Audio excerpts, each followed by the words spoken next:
waker yai man ruyong iwa suma wasuke hayu piam nyong as em rum ao wa im wasa haja jadi jing thao wa kirum kau saman wada waker yai man ruyong iwa suma wasuke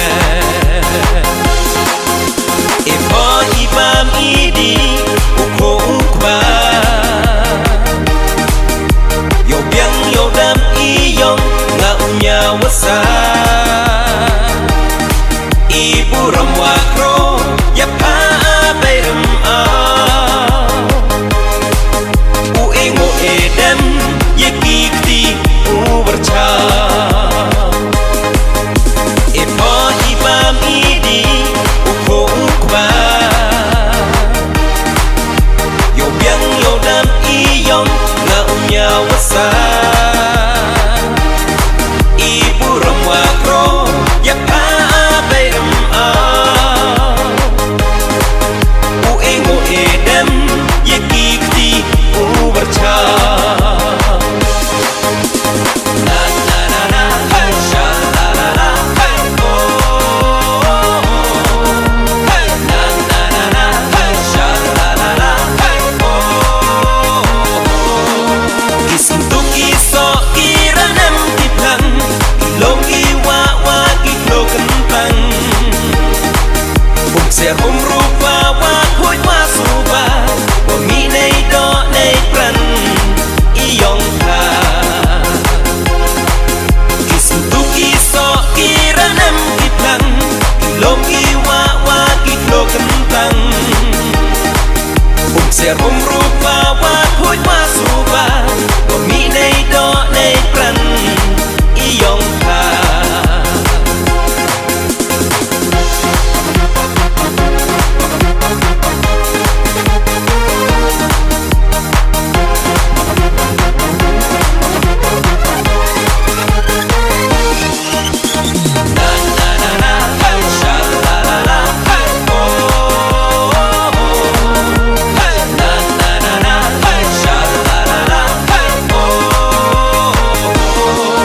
hayu piam nyong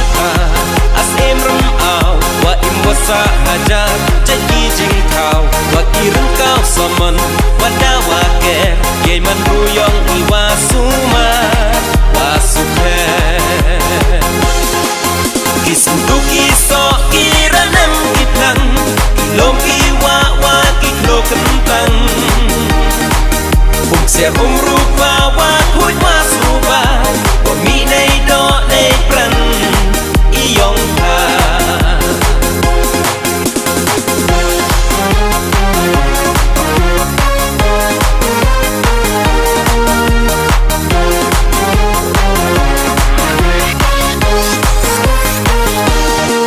juk wastaka perkai wache lagi por iwo makane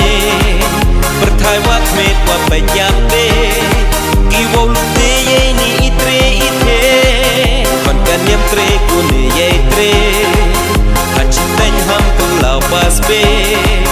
to ye le upen kopen rehi yom ne yo sa kedustur riti jua staka perkai wache lagi por iwo makane pertai wak met wa penyape